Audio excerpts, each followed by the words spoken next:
तो उन्होंने किसको कहा, सबको कहा, किसी को तो छोड़ा नहीं, सभी चोर हैं। तो उन चोरों में क्यों शामिल हैं, अलग हो जाएं। अगर सभी चोर हैं तो काम कौन करेगा, डिलीवर कौन करेगा, फिर अच्छे परिणाम की अपेक्षा किससे है, वो किससे उम्मीद करते हैं। तो ये सब करने के पीछे एक मंशा जरूर है कि मैं ईमानदार हूँ इसलिए ये सब कह रहा हूँ। लेकिन आप ईमानदार हैं तो अपने ईमानदारी का प्रमाण भी देना चाहिए। आप ईमानदार हैं तो किसी पर कृपा थोड़े कर रहे हैं, ईमानदार तो होना ही चाहिए ना, सबको ईमानदार होना चाहिए। मैं चोरों का सरदार हूं, हमारे ऊपर कई चोर हैं। जी हां, यह कहना वर्तमान कृषि मंत्री सुधाकर सिंह का है। बीते दिन कैमूर में जनसभा के दौरान उन्होंने यह बात कही। आज जब मीडिया कर्मी उनसे सवाल किया तो उनका साफ तौर से कहना है कि हम अपने बयान पर कायम हैं, अडिग हैं, हमें किसी से डर भय नहीं है, हम मुकर नहीं सकते हैं, जिसको जो चलाना है चलाए। हमारे साथ बात करने के लिए हैं पूर्व कृषि मंत्री अमरेंद्र प्रताप सिंह। कैसे देख रहे हैं सुधाकर सिंह के बयानों को, चीख चीख कर कह रहे हैं, आखिर कौन सी ऐसी सबूत है उनके पास, या फिर ये भी कहा जाए कि जो आरोप उनके ऊपर लगाया गया है कहीं उससे भी तो तिल मिलाए हुए नहीं है। अब क्या तिलमिलाहट है, किस विषय पर तिलमिलाहट है, मैं तो नहीं कह सकता। ये उनका निजी मामला है, व्यक्तिगत मामला है, और व्यक्तिगत मामलों में टिप्पणी मैं नहीं करता। हाँ, सार्वजनिक जीवन में कुछ बातें जो सार्वजनिक होती हैं उन पर टिप्पणी तो होती ही है, उससे कोई किसी को रोक नहीं सकता।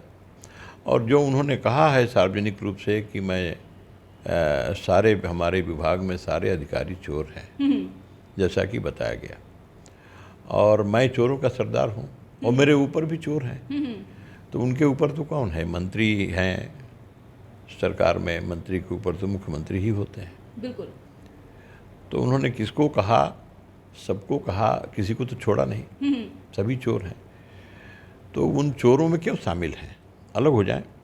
एक दूसरी बात यह है कि अगर सभी चोर हैं तो काम कौन करेगा, डिलीवर कौन करेगा, फिर अच्छे परिणाम की अपेक्षा किससे है, वो किससे उम्मीद करते हैं। ये एक यक्ष प्रश्न है, ये एक बड़ा सवाल है। बिल्कुल। इसका उत्तर भी उनसे पूछना चाहिए कि वो बताएं, जब सभी चोर ही हैं ऊपर से लेके नीचे तक, आपके ऊपर भी, तो वो किससे अच्छे परिणाम की आशा करते हैं और किस उम्मीद पर मंत्री वो आगे बने हुए हैं। तो इसका उत्तर वही दे सकते हैं। उन्होंने कहा कि हमको जनता चुना है, हम जनता द्वारा बनाए गए हैं, हम किसी के सहानुभूति से नहीं बने हैं। जनता तो चुनती ही है सबको, लेकिन अब सब चोर हैं। जनता ने क्या आपको यही दृष्टि दिया है कि आप सबको सभी आपको चोर ही नजर आए? ये दुर्योधन और धर्मराज युधिष्ठिर की दृष्टि है। ये दृष्टि दोष। आप उस मंत्रालय को बहुत करीब से देख रहे हैं, आपने उस विभाग में काम भी किया है, तो क्या आप इन सब चीजों से इन चीजों को मानते हैं कि आप भी जब कार्यकाल आपका भी रहा तो क्या आपके ऊपर भी अधिकारी, चाहे और जो अधिकारी आपके अंडर में भी काम करते हैं, वो सब चोर थे? देखिए, मैं नहीं मानता, और ये अच्छी बात नहीं है कि सभी बुरे हैं, सभी चोर हैं। ऐसा कहने वाले बहुधा जो लोग होते हैं, वो लोग इसलिए कहते हैं कि सबको चोर बता के अपने को आसानी से और सबके सामने और ईमानदार बनने की कोशिश करते हैं, अपनी छवि बताते हैं, और उसमें कभी कभी अपने को भी शामिल कर लेते हैं। तो ये सब करने के पीछे एक मंशा जरूर है कि मैं ईमानदार हूँ इसलिए ये सब कह रहा हूँ। लेकिन आप ईमानदार हैं तो अपने ईमानदारी का प्रमाण भी देना चाहिए। आप ईमानदार हैं तो किसी पर कृपा थोड़े कर रहे हैं, ईमानदार तो होना ही चाहिए ना, सबको ईमानदार होना चाहिए। ईमानदार होना आपका एक चरित्र है, वह चरित्र तो होना ही चाहिए। भगवान हर किसी को और ईश्वर का संबल प्राप्त हो कि वो ईमानदारी के रास्ते पर चलने में जीवन भर कामयाब रहे, सफल रहे, और वो ईमानदारी के रास्ते पर चल पाए। ईश्वर सबको यह शक्ति दे। बिल्कुल। लेकिन यह भी आरोप जदयू की तरफ से लगाया गया है कि आप लोग लगातार, देखिए, वो तो अपने घर में तो अपने ही देखेंगे ना, जदयू के लोग अपना घर संभाल के रखें। उनका घर टूटता है तो अंदर से टूटता है, बाहर से थोड़े टूटता है। अगर उनके घर निकल के लोग, उनके घर के लोग और दूसरे घर में चले गए तो क्यों गए, ये उनको देखने की बात है। कोई ज़बरदस्ती उनका घर तोड़ नहीं दिया और उनके घर से ज़बरदस्ती खींच करके अपने घर में थोड़े ला दिया है। जदयू से विश्वसनीयता जो है खत्म तो हो रही है क्या और लोगों का? अरुणाचल में अगर गए तो उनके लोग गए तो क्यों गए, पता करें इसको।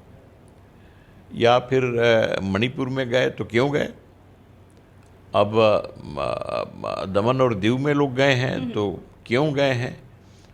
तो आखिर उनके पार्टी में भगदड़ क्यों मची है, ये देखना चाहिए। आज जो सच्चाई यही है कि जदयू की और जदयू के नेता की विश्वसनीयता लगभग समाप्त प्राय है। और जब नेतृत्व की विश्वसनीयता समाप्त होती है तो चाहे परिवार में हो चाहे संगठन हो, उसमें इस प्रकार की भगदड़ मच जाती है। तो मूल जो बात है, मूल जो कारण है, वह देखने और समझने के बजाय दूसरे पर आरोप लगाएं। उनका घर टूट रहा है तो दूसरा क्यों तोड़ दिया, जिस घर में वो चले गए तो उस घर में कैसे चले गए। तो ये सब छिद्रान्वेषण करने की आवश्यकता नहीं है। वो अपना घर संभालें और अपने गिरेबान में झाँकें। उनके अंदर अपने झांकेंगे तो पाएंगे, तो उसको दुरुस्त करें, जहाँ कमियां हैं उसको दुरुस्त करें।